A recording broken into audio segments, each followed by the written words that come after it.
Agenda propia por biobiochile.tv.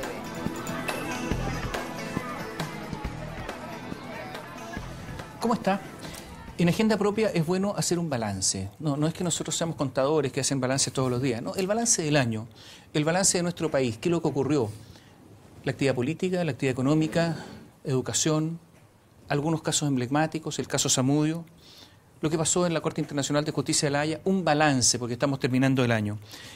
Usted nos puede escribir a @biobio, a nuestro Twitter, al Facebook Radio Biobio y estaremos absolutamente y plenamente conectados. ¿Quién nos acompaña hoy día? Máximo Páez, abogado, asesor legislativo de la Fundación Jaime Guzmán, profesor de la Universidad Católica. ¿Qué tal? Hola. Buenas tardes.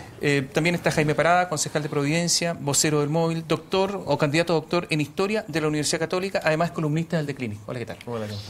Y Marcelo Drago, abogado de la Universidad Católica, con estudios en Harvard, consultor internacional, asesor legislativo. ¿Qué tal? Hoy hagamos un balance, yo les propongo, y para ustedes, ¿qué fue lo importante? Si uno tuvieran que elegir un tema importante este año, ¿qué eligen? Vamos, les dejo la palabra. Vamos. Yo creo que este año el estreno del voto voluntario fue de alguna forma, por lo menos en materia político, institucional y cómo se ha venido desarrollando Chile en el último tiempo, el eje, digamos. De aquí hay marca un antes y un después muy dramático, muy profundo en muchos aspectos. La forma en que la gente participa en política, los mensajes que se dan en materia política, a quién se le apoya o no y de qué forma, cómo se hacen las campañas, qué hacen los políticos para atraer el interés ciudadano y básicamente tratar de conquistar el voto, cambió completamente. Y eso y todas las predicciones que hicieron al respecto quedaron cortas. Todos los estudios que se realizaron en materia, además, muchos de ellos fallaron y muchos otros sencillamente no dieron el ancho y no lograron interpretar lo que verdaderamente estaba subyacente ahí. ¿Pero qué es lo que quedó corto? ¿La abstención? ¿Eso fue? ¿La abstención? La abstención. O sea, nadie predijo ese nivel de abstención. Todos hablaron de 15 puntos más de lo que efectivamente fue, al menos. Mira, yo recuerdo ese día en la mañana, ¿no? El ministro del Interior, Rodrigo Ginspeter, dijo, mira, en realidad 1 millón de votos más. Claro. Y como hubo 1 millón de votos menos, se equivocó con 2 millones de votos el ministro del Interior, que uno supone que el señor quiere tener la mejor información del país. Porque si no la tiene él, ¿quién? Tiene las encuestas, tiene la información, no sé si existe la policía política todavía, no sé. Algo de eso. Se saben los guatones, la Pepe. Entonces, ¿qué pasó? Oye, en relación a lo mismo, yo creo que es importante también considerar las grandes caídas que hubo en esta elección municipal. A ver. Había gente que corría en carreras seguras. El caso de Providencia con Cristian Lavé es tal vez uno de los más paradigmáticos y nos dice que algo está pasando en la política chilena, que gente como Lavé ya no está apernada o ya no tiene la capacidad de perpetuarse en el cargo.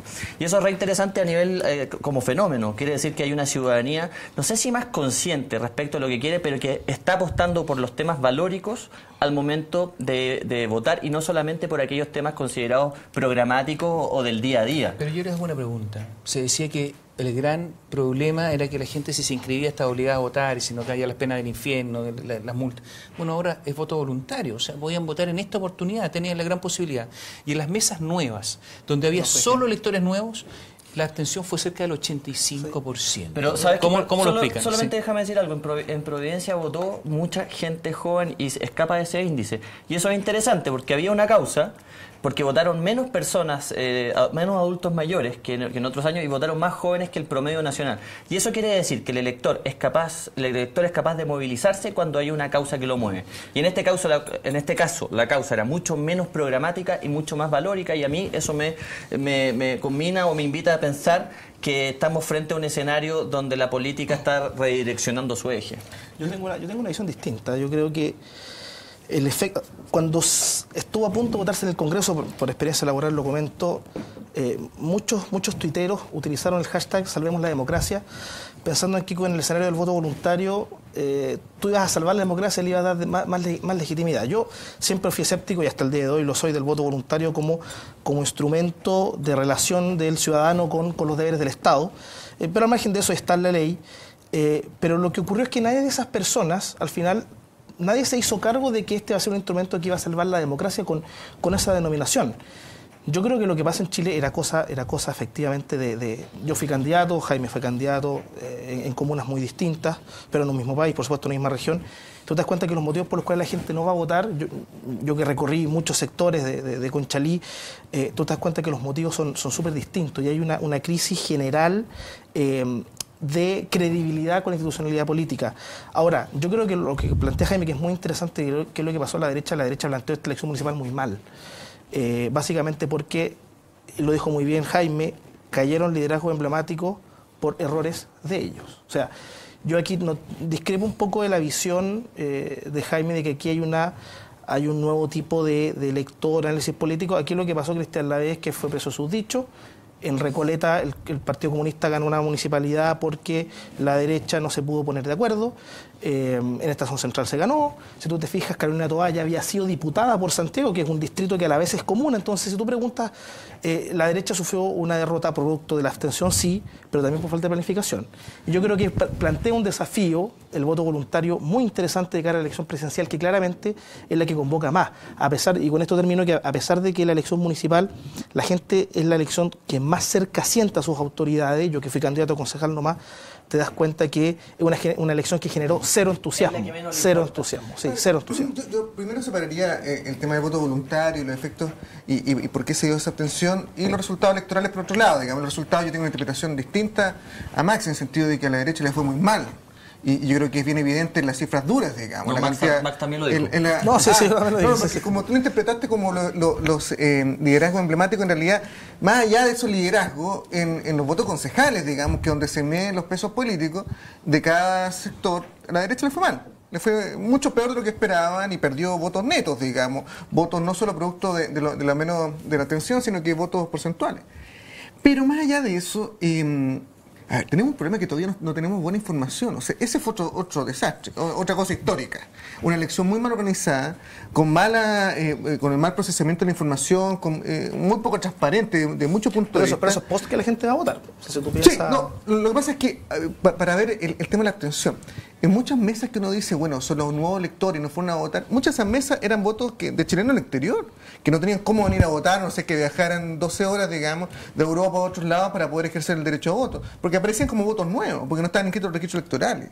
Entonces, no sabemos bien, porque la información ha sido muy mala. Traten de ver la página de las elecciones, no está la información. Se remite al CERVEL. Entonces, todavía falta mucha información.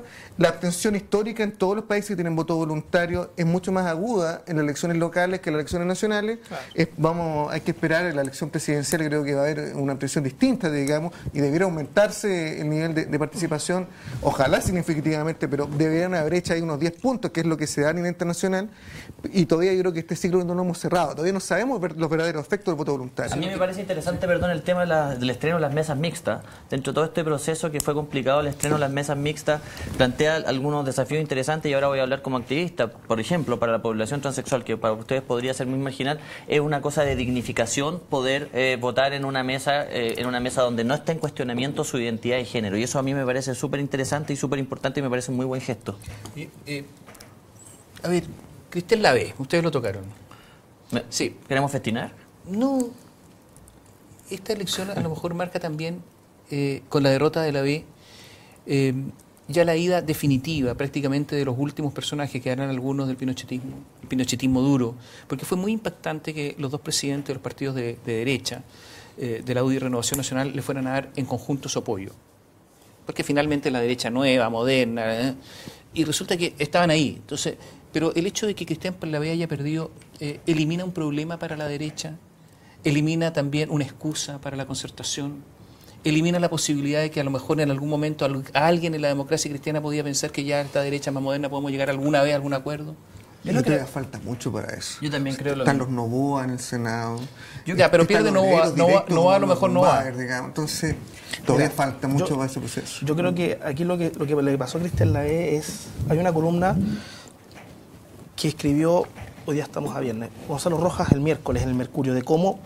Y él detalla en una A3, digamos, del Mercurio, cómo se fue, cosa que yo también he escrito algunas cosas, cómo se va construyendo este fenómeno artificial de los movimientos sociales. Y si tenemos la oportunidad de tocar otro aspecto que me parece el balance, lo voy a hacer y voy a citar a Jaime en una conversación que algunas tuvimos.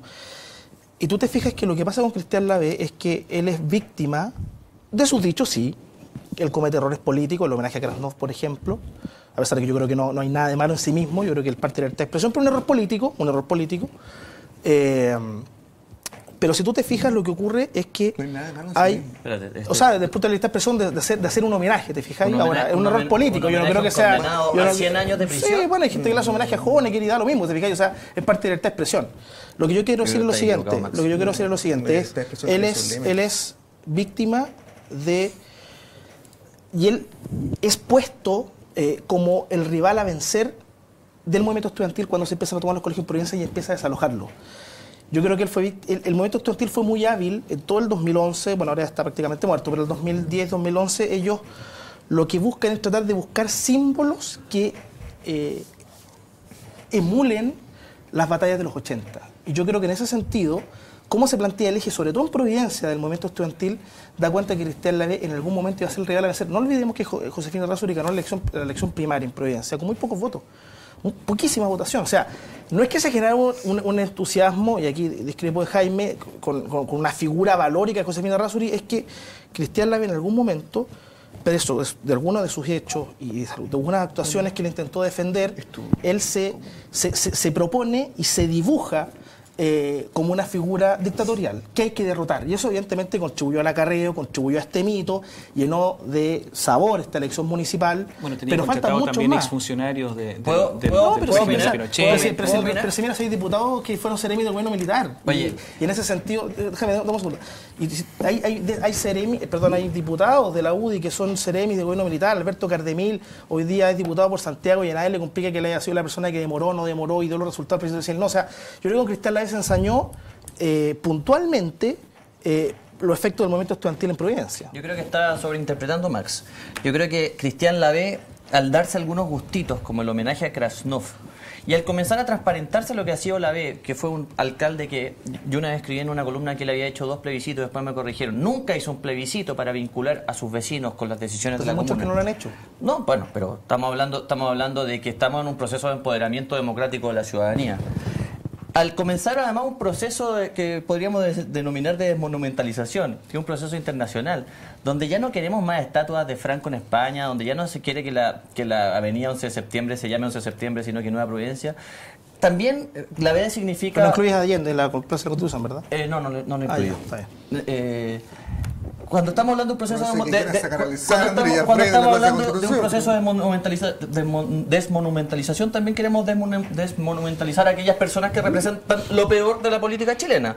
Y la B, no solamente en su rol en el gobierno militar, sino que en su gestión, en una gestión que está mal evaluada en transparencia, porque Providencia era una de las comunas que tiene peores índices de información de transparencia, una comuna donde los vecinos no tomaban decisiones, y además un alcalde dispuesto a darse gustitos, como insisto, lo de Krasnov, sí, como lo de los colegios, como el desalojo de los colegios, que además lo perdió en los tribunales, y otros. Estamos hablando entonces de que había que producirse un cambio, y cuando yo digo aquí había una batalla valórica, Providencia representa esa batalla valórica, no por los extremos valores y las virtudes de Josefa Errázuriz, que es un ser humano como cualquier otro, sino que por las antípodas de esos valores que representa Cristian Lavé, que son valores que hoy día no queremos en la política chilena. Y me parece muy relevante que hayan sido los jóvenes los que le dieron el triunfo a Josefa Errázuriz. Yo tengo una que hay que victimizar a Lavé como la víctima del movimiento estudiantil que tú señalas como artificial o qué sé yo no creo que... Yo creo que tiene bastante más sustancia que eso, digamos. Yo creo que es bastante más real. Él se puso en esta situación él casi se puso en el plebiscito del 88 porque creía que lo iba a ganar, digamos. De hecho, ustedes creen que lo iban a ganar en esa época, entonces yo creo que él creía que en Providencia lo tenía ganado. Él no tenía programa. Su propaganda era, miren, yo he hecho todo esto, no cabe ninguna duda que tienen que votar por mí. Eso es muy interesante. Pero eso no explica por qué perdieron en Concepción, por qué perdieron en Recoleta, por qué perdieron en Santiago Centro. Ya lo explicamos. Pero en largo estado a través de todo el país, en todas las regiones, una por una podríamos ir, donde la derecha fue derrotada significativamente. Sí, claro. Y fue producto de una mala política, no de la víctima de ustedes del movimiento estudiantil, que no existe, que sí existe, ojo, sino que más bien de un proceso en que la gente está diciendo, ¿sabe qué? tampoco nos compramos la historia del conservadurismo, tampoco nos compramos la historia del autoritarismo, yo creo que esa lectura, tampoco nos compramos la historia de la derecha, digamos. Sí, pero yo creo que esa yo lectura, creo que Jaime, en ese sentido, además, el hecho de ser concejal del móvil, también cambia un cambio de eje, digamos, que la UDI en eso se ha resistido, pero por todos lados, y en todos los tonos. Es súper interesante, etcétera. Entonces, yo creo que más que explicarlo desde el punto de vista de cómo yo soy víctima de estos movimientos estudiantiles, es bueno que la derecha se haga una propia autocrítica de cómo está planteándose entre el país y para dónde va el país, digamos, y qué es lo que quiere hacer. Porque eso después tiene una consecuencia mayor, que está en las decisiones que se toman a nivel nacional. La OI se ha dedicado a trincherarse y a vetar todo cambio significativo en el país que nos tiene en esta situación de tensión permanente, digamos. Tomás, déjame hacer una pregunta nomás. En materia educacional, sí, en materia de salud, solo en una materia pregunta laboral, en materia previsional. Está bien. Pero mira, han sido, la UDI se ha puesto sistemáticamente. Pero mira, te das cuenta, Tomás, muy sencillo. ¿Cómo tú logras? Tú preguntaste por Cristian Lavé concretamente, ¿no? Yo me hice cargo de varias de las afirmaciones que dijiste tú. Hay errores de los mismos alcaldes de derecha. O sea, Pedro Sabán hizo campaña, Cristian Lavé hizo una mala campaña. Y en eso estoy de acuerdo contigo. La derecha en Providencia se dividió. Pablo Salaquet quizás no tuvo una tan notable gestión como él pensaba. Todo eso te lo concedo. Pero tú interpretas a partir de Cristian Lavé todo un fenómeno de cómo la UDI se opone. Mira, gracias a la UDI, Renovación Nacional de postnatal, se eliminó el 7% de los jubilados. O sea, hay cambios han habido y en eso no. Tú puedes, la lista es bastante larga. Pero la pregunta es por qué, y esto es muy interesante, si Cristian Lavé, que tenía la Municipalidad de Providencia en el ISO 9000, que está evaluado en Europa como un gran gestor, nunca ha habido... Pero por favor, yo les pido a los panelistas que ojalá podamos escucharnos. ¿Por qué nunca lo habían funado cuando fue a votar? Cristian Lavé va para el cuarto periodo, ¿no? Perdona, ahí no me pierdo. ¿De cuándo es el alcalde Cristian Lavé? Hace 16 años. Hace 16 años. Y nunca había sido... Y era el mismo alcalde, iba al quinto periodo, y era el mismo alcalde, y era la misma persona que había sido funcionaria de tal o cual organización durante el gobierno militar. Pero esta vez, curiosamente, esta vez lo funan. Entonces, si tú me preguntas a mí si Cristian Lavé no se transformó en el chivo expiatorio, el momento estudiantil y esta emulación de sentirse como en los 80 para revitalizar su movimiento, yo creo que hay argumentos para sostener eso. Yo te puedo decir por qué. Porque antes no y hoy día sí. Porque existe algo que los psicólogos llaman toma de conciencia. Y aquí se produjo un proceso de toma de conciencia respecto de quién es Cristian Lavé. ¿Lo hizo el movimiento estudiantil? No. ¿Sabéis quién lo hizo? La ciudadanía. Lo hizo Providencia Participa, lo hicimos los candidatos a concejales. Pero eso es etéreo. Pero, la ciudadanía es... No, si tú estás buscando chivo expiatorio en el... Perdón, dice que es etéreo, por eso pierde las elecciones. Si estamos buscando chivo expiatorio en el movimiento estudiantil, es la obsesión de la derecha con Camila Vallejo, etcétera, etcétera, etcétera, una vez más. No, aquí hay una cosa que se llama toma de conciencia. Existe una cosa que se llama redes sociales e información.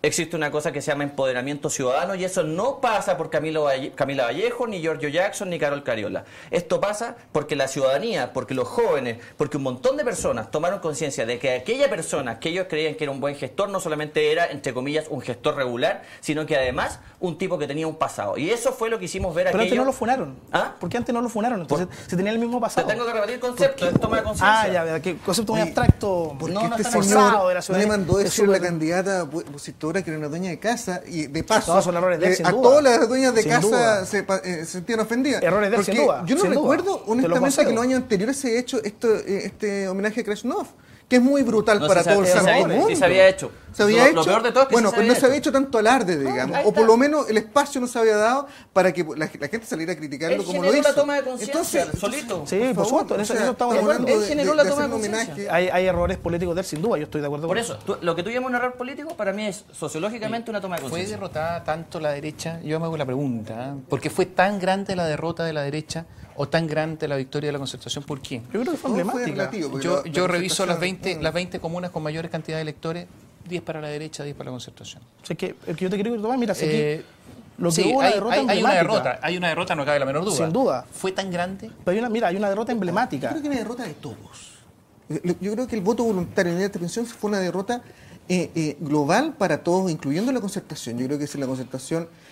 hay muchos que salieron con discursos muy autocomplacientes. Yo creo que está bien, porque también había mucho, y el nivel de expectativa que teníamos era súper bajo. Pero hay que hacerse cargo de ese nivel de tensión y hacer autocrítica también, diciendo nosotros tampoco fuimos capaces de convocar a la ciudadanía masivamente. Logramos hacerlo más que la derecha, sí. Logramos significativamente, hubo una brecha ahí que aumentó. En medio de un gobierno de derecha, en las peores condiciones, se logró revertir un proceso. pero también no es la panacea ni de cerca, y la elección presidencial no por eso está total y absolutamente, y la parlamentaria siguiente está absolutamente ganada. Todas estas situaciones que dice que van a haber 20 doblajes, etcétera, yo creo que hay que tomárselo con mucha andina y no creérselas todas. Yo creo, Tomás, que hubo una derrota de candidatos emblemáticos, sí. ¿Cuál les dolió más, oye?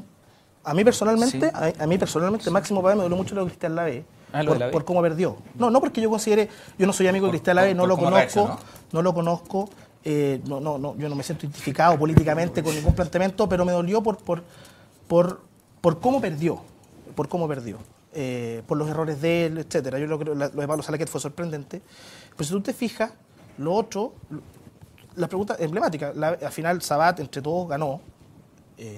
Daniel Jadwe ganó el Partido Comunista, no gana la Concertación. Camilo Ballesteros, emblemático de Acción Central, pierde contra Rodrigo Delgado. La derecha mantiene comunas emblemáticas en el sector Santiago Poniente como San Bernardo, como Cerro Navia, Lampa, que es más pequeñito, etcétera.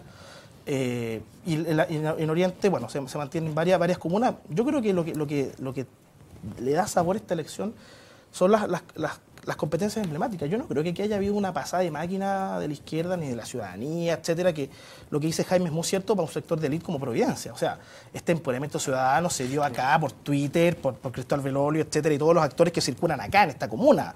Eso no pasa en Conchalí, eso no pasa en Independencia. En Independencia también error del alcalde. O sea, yo creo que esta elección la derecha la perdió. Bueno, Por siempre cuando errores. se gana o se pierde hay errores Por supuesto. y hay aciertos. Oye, hagamos un alto, volvemos en un instante.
Agenda propia. Están con nosotros Máximo Pavés, Jaime Parada, Marcelo Drago, que nos acompaña. Estamos haciendo una especie de balance rápido de este año. Estamos hablando de lo que pasó con la política, con estas elecciones, que se acabaron las encuestas.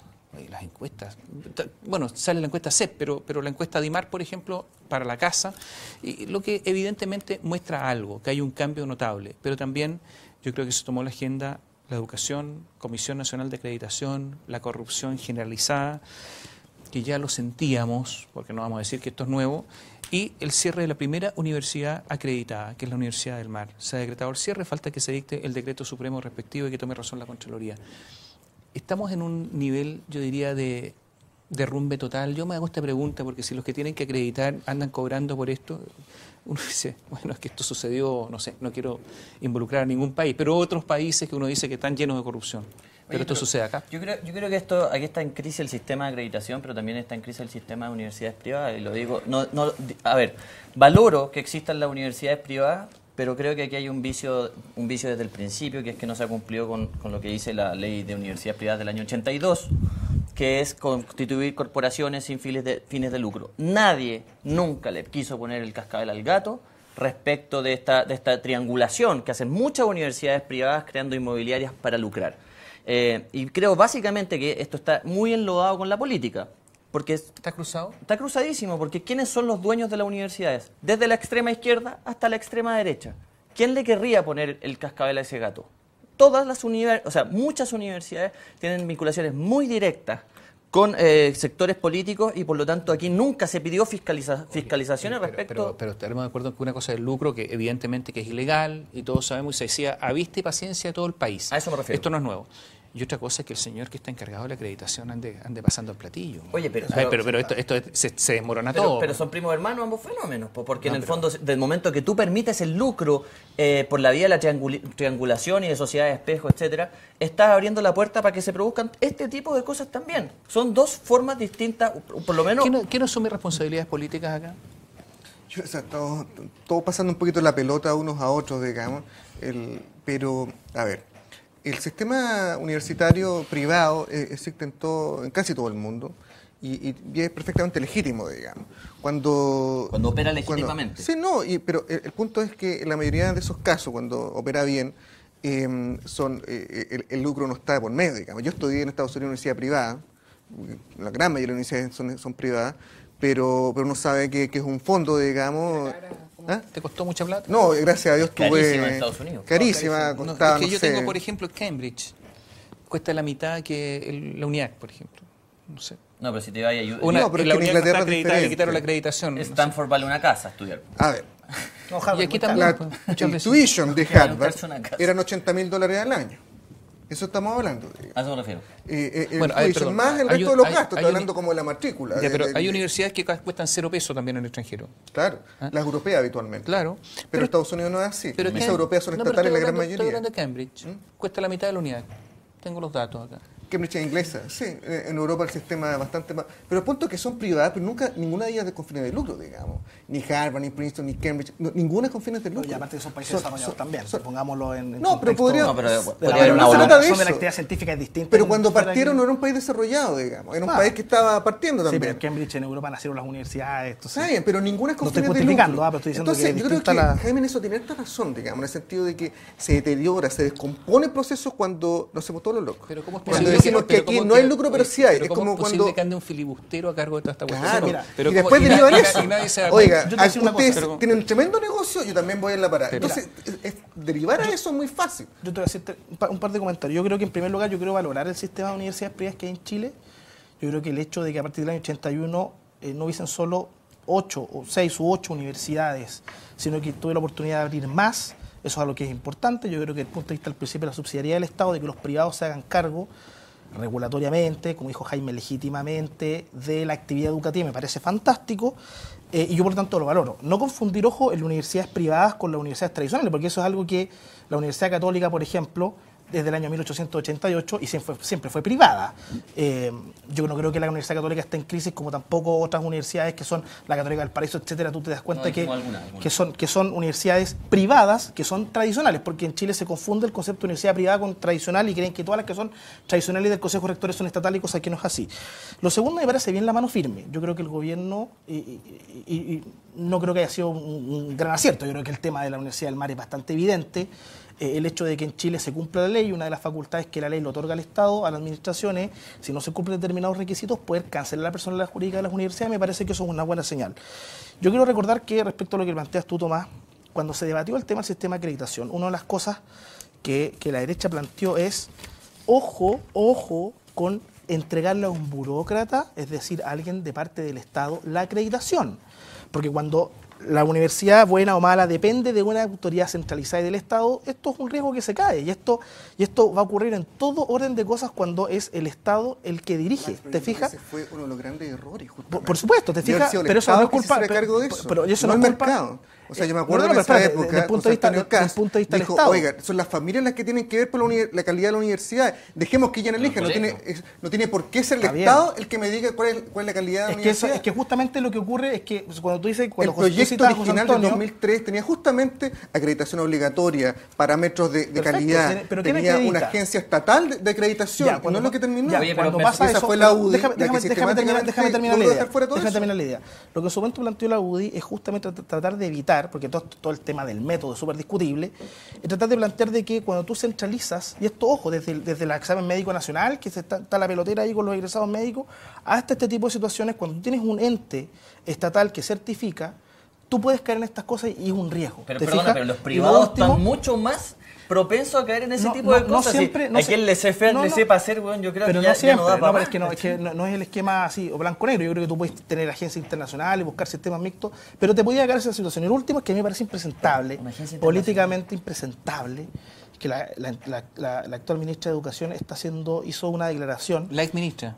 Mónica Jiménez, Sí. diciendo que poco menos que el problema de la fiscalización en los gobiernos anteriores fue porque no había apoyo político para fiscalizar, que es una constante de los gobiernos de la concertación, desde el presidente Lago, de echarle la culpa que cada vez que no pudieron sacar adelante el postnatal el 7%, echarle la culpa como al clima político de la textual. Ella dijo, no existían las evidencias y habría sido imposible tomar una decisión así. No tenía evidencia. El sistema lo reventó en esa época, reventó ahora. Sí, puede ser, por Esto hace re fácil echarle la culpa, no, que no se hicieron cargo antes. Pero la UDI sistemáticamente se opuso, y aquí vamos de nuevo. O sea, la UDI ha puesto ciertos vetos en el país y terminamos todos pagando los costos. ¿Cuáles vetos acá en este Porque caso? el año 2003 si esto lo implementó se la presentó un concertación, proyecto muy parecido. No le echemos la culpa a la UDI del descalabro que el hay año hoy 2006 día. se presentó un proyecto que tiene elementos muy similares al proyecto actual. La obligación de acreditar. La UDI se opuso, 800 indicaciones. La agencia estatal de acreditación. No, pero ¿cómo va a ser? El Estado hace todas las cosas mal, digamos. No hay ninguna fe en el Estado. Y hoy día lo que se plantea es justamente una agencia estatal. De eso, los estándares, estos 5 estándares que con tanto bombo salió a plantear el gobierno, todavía no vemos un proyecto, por cierto. O sea, se planteó en esa época y la UDI se opuso. Y José Antonio Kast dijo en todos lados, ¿sabe qué? Esto no es... El Estado, mira, yo lo tengo... ¿Qué tiene que meterse el Estado en esto? Esa es la frase de José Antonio Kast. ¿Dónde? Son las personas las que tienen que evaluar la calidad. Que el Estado no se meta. Mercado, literal. puro mercado. Entonces cuando uno cree que el mercado soluciona, porque la mano invisible, instantáneamente el mercado que per se son fallidos, digamos. ¿Ustedes están de acuerdo en el cierre de la universidad? Por supuesto. Sí, claro. ¿En eso hay unanimidad? Por supuesto. Y dar una señal también. ¿Y cómo explican ustedes que los evangélicos, un gran sector de los evangélicos, hayan querido comprar la universidad? Que hayan dicho, esta es nuestra oportunidad, y claro, algo que cae es como gato de campo, ¿no es cierto? Oportunidad, nada más. Sí, pero ahora estamos hablando de una iglesia muy grande en Chile. O sea, ¿qué está pasando en nuestro país? Que ellos están dispuestos incluso a sacrificar y hacer la pérdida incluso de prestigio para agarrarse una universidad. Primero, ¿Qué está pasando en nuestro país? Que es extrañísimo, porque, oye, elijan otra, digo yo. Por último, elijan otra, pero no eligen la Universidad del Mar. Están operando bajo las reglas del mercado. Así está la cosa. Están operando bajo las reglas del mercado y están haciendo lo que han hecho muchas otras, incluso los católicos, tomar control de universidades. Claro, la Iglesia Católica fundó la Pontificia y eso, hace 100 años, digamos. es parte de esta... Pero no estamos dentro de un ambiente raro. Pero por supuesto. O sea, pero yo lo veo... Me quedo con la Universidad del Mar. Todos los costos de instalación, digamos, se van derechamente a la operación. Sentido de oportunidad. Pero ahora, parece que tampoco había mucha plata de por medio, ¿hay otras universidades, a su juicio, que debieran ser cerradas? Yo no tengo antecedentes. Sería responsable, yo no tengo antecedentes. No tienen ningún antecedente porque están igual que Mónica Jiménez. No, pero es que quiero ser responsable. No fui ministro de Educación. Yo pondría en cuestión a todas aquellas universidades, o bien, que le han rechazado la acreditación y que están en proceso de revisión, o bien aquellas que sistemáticamente aparecen acreditadas por el mínimo en el mínimo de áreas. Entonces, ¿incluyendo universidades estatales? Bueno, sí. Incluyendo universidades ¿Cuáles, estatales? por ejemplo? Perdón, pero el sistema de acreditación tiene que incluso incluir las universidades estatales. ¿Y cuáles universidades estatales no funcionan? Si nosotros juzgásemos solamente, si juzgásemos solo lo que pasó en la UTEM, si juzgásemos solo lo que pasó en la UTEM con los peritos criminalísticos, yo diría, pensemos qué está pasando en la UTEM. No estoy diciendo cerremos la UTEM, pero pensemos que el sistema de un sistema de acreditación para la universidad... UTEM ha tenido serias dificultades, ahora, pero después le voy a hacer otra pregunta. Aquí está lleno de negocios, está lleno de empresas relacionadas, está lleno. Hay investigación de impuestos internos, porque resulta que si alguien emite una factura, una boleta, y hay una falsificación ideológicamente falsa, ¿no es cierto? Evidentemente que aquí hay problemas, podrían irse a la cárcel un montón. Hay una empresa, que es una empresa transnacional, que es Laureate, que es norteamericana, que hace negocios con la educación públicamente, que compró en Chile porque se dio cuenta que la ley no se aplica, entonces que se hace negocio igual. Los que vendieron, por ejemplo, universidades a esta empresa norteamericana... Luis Cordero de la UDI, por ejemplo. Está lleno de nombres. ¿Y Vicente Cordero, su hermano? Está lleno de nombres. Estaban en el Andrés Bello, se le vendieron a Laureate, fundaron San Sebastián. Pues están actualmente en el Andrés Bello. Son Laureate de la América. No, Vicente Cordero está en el Andrés Bello y Luis Cordero está en San Sebastián. Los contratos están en internet. Vayan al organismo fiscalizador norteamericano y ahí están. Yo les puedo dar los nombres. Está, no sé, está el señor de Sonda. ¿Cómo se llama? Navarro. Andrés. Está el señor Celume. Bueno, hay varios ahí. Por la mayor. Bueno, están los nombres. Esas personas que recibieron un lucro por vender un negocio en Chile que no es negocio, ¿son responsables a su juicio o no? Por supuesto, pero es mucho más responsable ¿Qué el opinan Estado ustedes? por no haberle puesto No, si uno también es responsable por lo que hace, si no, No, pues así- no es necesario que el Estado se venga así. Las fórmulas jurídicas. Si algo no queda claro de la crisis de la Universidad del Mar es qué pasa con los inversionistas. O sea, ellos son principales responsables de esta materia y como que no existieran. Es que ellos no son Como que inversionistas no- en el papel. Sí, ¿Pero por qué eso, son? pero ¿Son como que no delincuentes? existieran. Son controladores. ¿Dónde están ¿Qué son? esas grandes fortunas que están detrás y que se... ¿Pero por qué, las cuales se invirtió en ¿qué esta son? universidad? ¿Son responsables de qué? ¿De delitos? ¿Son delincuentes? ¿No son Mira, delincuentes? Entonces, que mirar O sea, las listas a ver, jurídicas, yo creo que no si es hay- fácil. Aquí en Chile nosotros tenemos la capacidad para decir, mira, he cometido irregularidades, algo tan etéreo como eso, la irregularidad. No sé, yo me estaciono y dice no estacionar es una irregularidad también. Es que es verdad eso. Pero Es una falta. No, mira, yo creo Tomás, en este sentido, yo creo que todo este sistema que se está revisando después de la transparencia, me parece positivo que se esté dando esta reflexión, una reflexión seria respecto al tema de la educación y no solamente una cuestión de cabeza pistola en la calle. Me parece que esto está bien y que aparezcan la gente que tenga que responder. Yo creo que a tu pregunta de los inversionistas, los que venden, esas son fórmulas jurídicas, hay contratos de por medio. ¿Pero hay fraudes o no? Es que no, habría que mirar los contratos. Yo no digo Fraude que a no la por ley. defensas cooperativas. Seguramente sí. Ahora, yo quiero ver algo que dijo Marcelo, citando lo que dijo José Antonio. Yo creo que es muy importante no perder de vista una cosa, y que son los argumentos, lo que hay de fondo de la argumentación respecto a la acreditación, que es decir, no porque el Estado diga que una universidad es buena, esa universidad es buena. Eso es evidente. Por eso que es muy importante no perder de vista que los particulares tienen que ellos también saber evaluar y que el mercado, con los profesionales, etcétera, una vez que se ponen en el mercado los profesionales, también pueda, con información particular, tomar la decisión. Porque acá lo que hay que evitar... Pero si yo... Cuando la información no existe... Pero es que tú le puedes dar más información, pero con cuidado. Pero tú prendes la televisión, pero con está lleno de cuidado. propaganda Está bien, universidad. pero si tú tú te prendes puedes- la radio y está lleno de pero propaganda la prensa o universidad. las No habla de la encuestas calidad, hablan y de no la... habla de la tienes la menor Obvio, idea, pero y no tampoco, tienes cómo saberlo. pero tampoco que el Estado diga esta universidad está acreditada por Cuotanías te dice que es una universidad buena. Bueno, No, pero pero por y lo eso menos es algo- tengo pero una un señal indicador- bastante- Pero un indicador. Pero es un po. indicador del Estado, de un burócrata, y eso es lo que quiso defender la U en pero su por- momento. Sé que no tú tienes un perderlo problema eso. ideológico con el Estado, que yo no No, tengo, ninguno, por yo lo cierto. valoro, fantástico. Tú acabas de Es decir muy- que es pero- una señal de un burócrata. Bueno, resulta palabra que el burócrata apareció 2 veces aquí. Obvio, a veces la verdad obvio. que si se planean sobre ciertos parámetros y toman ciertas decisiones, prefiero 1000 veces a un acreditador privado Yo prefiero- que no sé por qué va a tener algún incentivo. Yo para prefiero acreditar bien. al Y hemos burócrata, visto- al burócrata que al cleptócrata, te lo, O sea, te lo Oye, aseguro. pero ¿alguien podía imaginar que este señor, ¿Qué pasa? Luis Eugenio Díaz, podía ser un delincuente o no?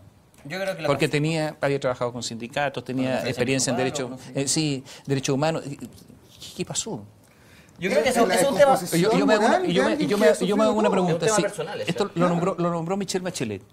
Si lo hubiese echado Sebastián Piñera, la concertación no se habría levantado y ha dicho, no, pero ¿cómo Persecución están echando a este señor? política. Ahora he dicho que me parece una ¿Cómo- persecución cómo este política. señor Personal, deviene- dejó, no tomó Pero ninguna ¿cómo decisión. deviene en eso? O sea, no ¿Qué importó pasa en Chile? directamente. Si le echaban, Oye, iba a ser si persecución echaron a todo el política. mundo. No, Perdóname, eso no es así. Urrutia la sacaron del Consejo de Eso no Transparencia, es mucha así. gente reclamó y Piñera no tuvo ningún problema. Si nadie salió a defenderlo para que se quedara. O sea, yo no tengo un recuerdo de esa materia. Lo que pasa es que el gobierno de Piñera dilató. Ahora tú me dices, ojalá que sea un privado, porque los privados por alguna razón que después de este gobierno están muy cuestionadas, tienen atributos mucho mayores que el Estado, digamos. Eso yo creo que está pasando un poquito de la historia después del gobierno de Piñera. Pero acuérdense, la Polar, Price Waterhouse tenía todo auditado. El privado. Tenía todo auditado. Price, que, oye, Ya, por favor, el prestigio de Price y todo está por Oye, el suelo. hagamos- Por el suelo, vamos a a nivel hacer una auditoría a internacional. todo el retail. Yo viajaba a Colombia, a Perú, y me decían, oye, ¿es verdad que Price auditó esta empresa? Sí, pero. Y resulta que tenía un fraude a nivel nacional masivo en cientos de miles de millones de pesos. Oye, Pero ustedes, entonces, esta volvamos- cosa de ustedes- que perdón, los privados ustedes solucionan todo, ustedes no tiene mucha sabían, lógica. sabían que los contratos que firmaban los alumnos de la Universidad del Mar incluían una cláusula que podían reprogramar sus deudas sin su consentimiento, igual La que la Polar, Polar. completamente. No, eso es una vergüenza. porque Falta un burócrata ahí Eso regulando es eso, ¿no? una vergüenza. Pero volver a un esquema en la cual para hacer cualquier actividad uno tiene que tener el visto bueno del Estado, el volver a la Unión Soviética. Y ese sistema sí que, Pero fue Max, rechazado. qué Fue, extremista. fue, Hagamos un alto. Me gustó lo de la Unión Soviética. Venimos vamos a venir con Podría ser más una serie de balance. temas No ha salido rápidamente. Cuba en esta mesa con Max aquí Claro, todavía. estaba poniendo el cubo. pero volvemos. el sistema cubano es mejor que el Oye, chileno. volvemos con una serie Sin con libertad. una- Según Lavín, sí, porque se fue varias veces a juntar con Castro. volvemos con varios temas. Volvemos en un instante.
agenda propia. Este año hubo un asesinato brutal. Un muchacho que agonizó durante días en la posta central. Finalmente falleció y despertó el interés, la atención y finalmente la conmiseración de tanta gente por esta muerte horrorosa. Daniel Zamudio, muerto por razones simplemente homofóbicas. Hubo de todo ahí, incluso hubo cosas que no se dijeron en medio de este dolor, a lo mejor por respeto, a veces también por pudor. Daniel Zamudio, que posiblemente cambió la agenda en nuestro país durante este año, en ese aspecto. Yo creo que es re importante hablar de ese cambio de agenda. Junto con el dolor que nos produjo la muerte de Daniel, se produjo una sensibilización, y esto es un fenómeno sociocultural bien importante, se produjo una sensibilización respecto de un tema que a mí me importa mucho, que es el respeto. No la tolerancia, que la tolerancia tiene esa dimensión pasiva que es como yo te tolero mientras esté a un metro. No, el comenzar a entender quién es el que tiene al frente. Y en ese sentido, en ese contexto, se aprobó una ley antidiscriminación a la cual se le puso urgencia, y debo reconocer que el gobierno y especialmente el ministro Chadwick hicieron una muy buena labor ahí, dispuesto incluso a cambiar aquellas cosas que habían salido mal formuladas desde el Senado. También una participación potente de muy buenos senadores, que incluye a Soledad Alvear. Y en ese sentido creo que no solamente esto redundó en una agenda político-legislativa, sino que en una agenda de sensibilización. Hoy día estamos con la discusión del acuerdo de vida en pareja, y hoy día casi, salvo para la UDI, casi para nadie es tema el asunto de que dos personas del mismo sexo y dos personas de distinto sexo puedan regular su situación, no solamente patrimonial, sino que aquella cuestión más estrictamente afectiva por la vía de la legalización de su unión. Y en ese sentido creo que el tema de Daniel fue el puntapié inicial para comenzar a sensibilizar a una sociedad que estaba muy insensible frente al tema. ¿Y en el caso de Daniel hubo discriminación también en su familia? ¿En qué sentido? ¿Cómo estaba en su familia? Yo entiendo que no estaba viviendo en su casa. Conozco la familia de Daniel. Dale, sí. Yo no la conozco, por eso les pregunto. Es una familia muy humilde, sencilla, de San Bernardo, de la zona norte de San Bernardo, de donde a mí me toca trabajar intensamente, permanentemente. Y ellos, bueno, ellos han sufrido un poco la situación que se vive en esa comuna, digamos, la segregación social. Esta división que existe entre ciertos sectores y los sectores que básicamente se han convertido en ciertos guetos urbanos, guetos sociales, digamos, y que también son una forma de discriminación y brutal. Pero puedo hablar desde adentro. Desde adentro les quiero decir lo siguiente: el primer ente discriminador siempre es la familia, cuando se trata, por ejemplo, de diversidad sexual. Y eso lo hemos vivido personas que crecimos en un ambiente de clase media alta, y lo vivió Daniel Zamudio. Y esto se conecta con un tema muy profundo que tiene que ver con la educación, ¿no es cierto? A nuestros padres, a mis padres, le educaron diciéndoles que la homosexualidad era algo intrínsecamente malo, y por lo tanto a mí me criaron con conceptos asociados a eso. A Iván Zamudio, a Jacqueline Vera, a los padres de Daniel, probablemente también, y el contexto además era muy homofóbico.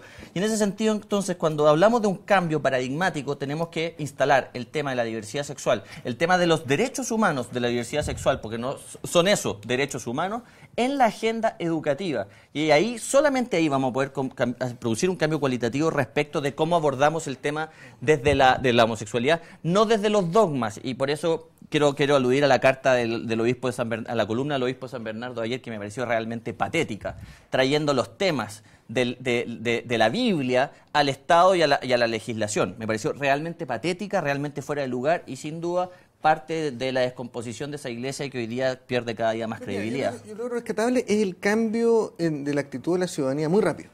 Esto ha sido un proceso que uno no esperaba que fuera tan rápido. O sea, siempre uno espera 5, 3, 4 años para que haya un cambio de actitud y tener una recepción distinta, en este caso los homosexuales, y tener una actitud política, social, diferente. Zamudio aceleró los procesos tremendamente. ¿Sabes qué? A nivel legislativo hasta por ahí, porque esto venía y estaba andando bien.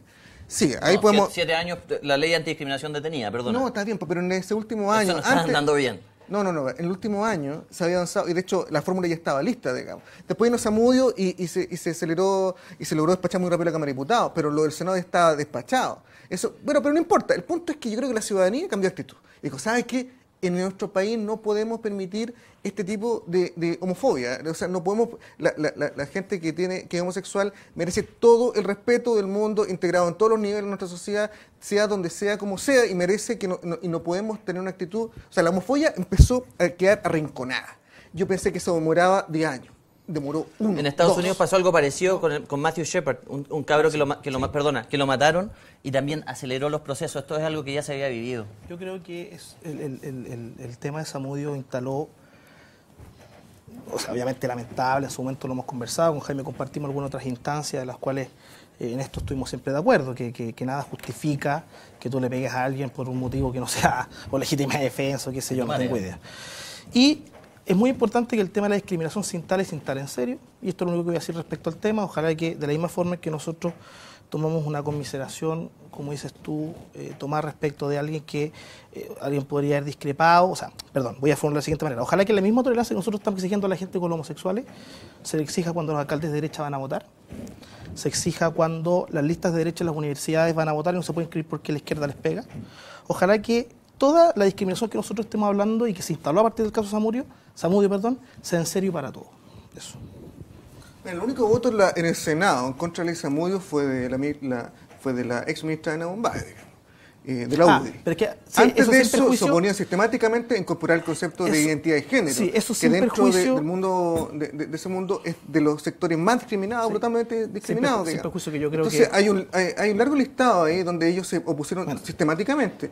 Entonces, después de victimizarse, yo creo que no es el camino correcto. Yo creo que Marcelo, en esto que ha sido constantemente ataques súper odiosos al tema político, valorar lo que se consiguió. Yo creo que los argumentos por los cuales se prefería una técnica legislativa, yo miré no directamente esta discusión legislativa, yo estoy en otros temas, pero obedecen argumentos serios, no es una cuestión así y yo creo, y no quiero sembrar polémica con esto, que la ley de discriminación como terminó formulada, es más un hito político que un hito jurídico, porque todo lo que ahí está formulado ya se podía hacer por el recurso de protección.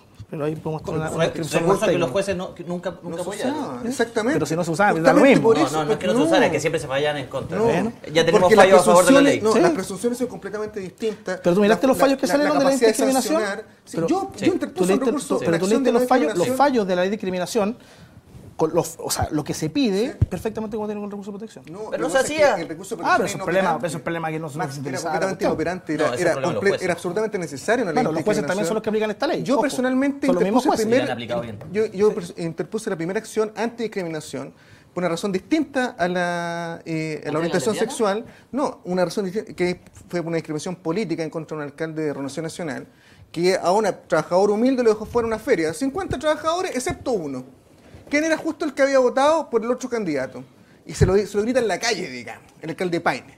Nosotros interpusimos acción y está completo en curso, logramos que se reubicara, qué sé yo y todo, y va a ser sancionado. ¿Se falló? No, todavía no se falla, esto fue la semana pasada. Eso con el recurso de protección no puede ser igual. Pero es que hay sanciones, el recurso de protección no tiene sanciones. No, Hablando de establece el multa. derecho, claro, la definición establece multa. Bueno, La pero eso es una establece señal políticas súper fuerte. públicas, además. Ya, pero es que viste, este es el concepto de fondo de la ley, que es una cuestión más política, pero jurídicamente... No es político. Salvo Los pero derechos humanos no son políticos. Jurídicamente, el recurso de protección, la única diferencia que yo te puedo conceder es que aquí hay una pena de multa, con el recurso de protección no es procedente, pero salvo eso, es lo mismo. No, porque hay una presunción completamente distinta. Bien. O sea, el juez no tiene que esperar que existan justificaciones, basta con que existe la presunción de no discriminación para Pero corregir el los recurso de actos. protección también, Antes porque son personas amenaza. Antes que terminó el programa, Estamos mal en cambiemos tema. constitucional. La Haya.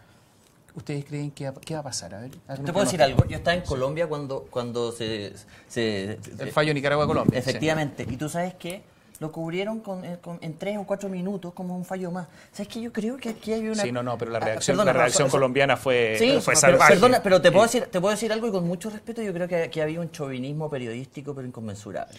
Te voy a dar una opinión. Fue mayor en Perú. En Perú fue muy difícil encontrar un analista independiente. Muy difícil encontrar periodistas independientes. Cuando, por ejemplo, se hizo la pregunta, ¿te acuerdan del juez marroquí? Sí. No hubo ningún analista peruano que diera una opinión y esperaron el pronunciamiento de la Cancillería. Fue muy fuerte eso. Muy fuerte. Mira, yo creo que el fallo de la Haya... Pero más allá del punto de vista jurídico. Para ponerlo en contexto, y lo conversamos ahí en la pausa, el fallo de la Haya es la fase oral, porque como dijo bien Marcelo en su momento, esto es un juicio que viene del 2008, creo, que terminó recién la fase oral y ahora hay que esperar el fallo. Es primera vez que Chile comparece en calidad de mandado a la Corte Internacional de Justicia. Eso es algo que es un hito para el derecho y para la diplomacia chilena, sí lo es. Yo creo que Chile mostró una vez más, en segundo lugar, que tiene una política exterior de Estado. Al margen, yo no sé si chauvinismo es la palabra, pero Chile tiene una política exterior impecable. Me refiero a la cobertura, Perfecto. Chile tiene una política exterior impecable, de Estado, donde todos los sectores políticos, yo estuve en la Comisión de Relaciones Exteriores en el Congreso cuando fue Alberto Van Claveren y el canciller, desde Guillermo Teller, Esteban Moreira, las felicitaciones fueron sine qua non y la presentación chilena fue impecable desde el punto de vista del derecho. A mí me parece que es un tremendo hito. Ahora estamos en manos de los jueces, como se dijo, pero yo creo que es interesante. Yo creo que los argumentos de Chile son sólidos. Yo creo que la Corte no tiene argumentos para fallar, como se llama salomónicamente, porque si no se podrían poner en duda todos los límites del mundo. Y en ese sentido va a fallar a favor de Chile. Yo creo que va a ser una cosa, no salomónica, como se dijo en algún minuto, pero seguramente obtener lo del triángulo exterior, digamos, que a nosotros no nos afecta. Si no afecta, porque si no...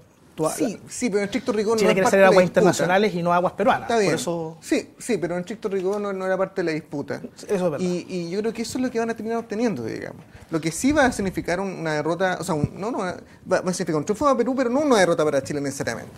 No creo que llegue a más. Yo creo que un poco mirando lo que sucedió y los argumentos que han venido detrás, es un caso como bien fabricado, pero que por lo menos demuestra que existe una institucionalidad internacional para resolver este tipo de materia, que bueno, exista, digamos. O sea, lo de Colombia fue brutal. ¿Sabe una de las cosas importantes de este juicio? Son los chinos. China tiene 700 reclamaciones en archipiélagos, con Vietnam, con Taiwán, con Japón. Los chinos estaban mirando este juicio con mucha atención, mirando, observando qué pasaba con los jueces. Estaban los chinos. Nadie o muy pocos se dieron cuenta de eso. Yo no sabía, de hecho. Sí. Entonces, este juicio, a lo mejor para nosotros en esta vecindad lo estamos mirando, pero tiene una connotación internacional muy, muy importante. Bueno, de hecho, Bolivia dijeron por ahí que tenía lista la demanda. Sí, pero no. Curiosamente no tienen ratificado el pacto. Oye, se nos pero... está yendo el tiempo. Un minuto. Para que no nos consideren burócratas No, internacionales. un minuto para decir. Un Estado internacional. ¿Qué esperan del próximo año?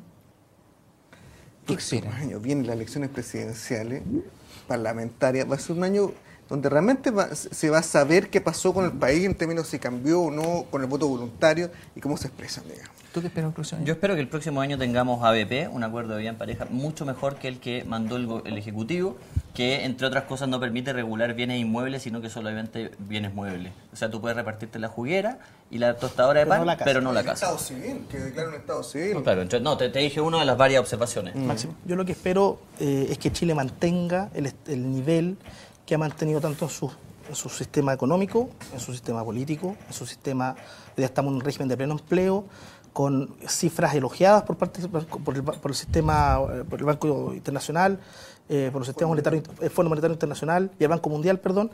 Y yo espero que eso sea una base, sin perjuicio. Yo estoy lejos de ser un economicista y que creo que con solo crecimiento económico la gente es feliz. Yo estoy muy lejos de esa tesis, pero es una base muy importante que habiendo empleo, habiendo buenas cifras, habiendo estabilidad jurídica, institucional, podemos tener un debate presidencial con calma, alejado de los populismos demagógicos. Yo espero que eso se pase en el próximo año. Gracias.